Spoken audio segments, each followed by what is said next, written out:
আপুনি জানেনে কোনো ফিল্মতে সিনেমাৰ ভিলেন গৰাকীয়ে এপলৰ প্ৰডাক্ট ব্যৱহাৰ নকৰে আপুনি ভাবি থকা ভিলেন গৰাকীয়ে যদি এপলৰ প্ৰডাক্ট ব্যৱহাৰ কৰি আছে তেন্তে ফিল্মখনৰ শেষত দেখা পাব সেই গৰাকী ভিলেনে নাছিল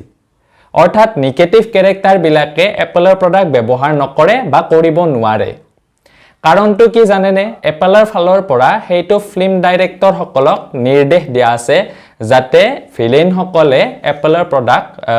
এপলৰ প্ৰডাক্ট ইউজ কৰিব নোৱাৰে আইফোনে হওক বা মেকে হওক ইউজ কৰিব তেওঁলোকে নোৱাৰে কাৰণ তেওঁলোকে হেতু এটা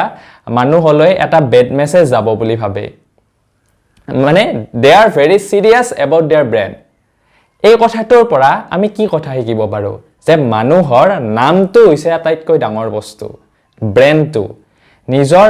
নামৰ এটা ভাল ব্ৰ্যান্ড তৈয়াৰ কৰিবলৈ যত্ন কৰিব লাগে আমি কোনোৱে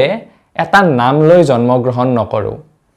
মা দেউতাই বা ককা আইতাই আমাক এটা নাম দিয়ে সেই নামটো কিছু বছৰ পিছত ভাল হয় অথবা বেয়া হয় এই ভাল অথবা বেয়া কৰাৰ সিদ্ধান্তখিনি কিন্তু আমাৰ হাতত থাকে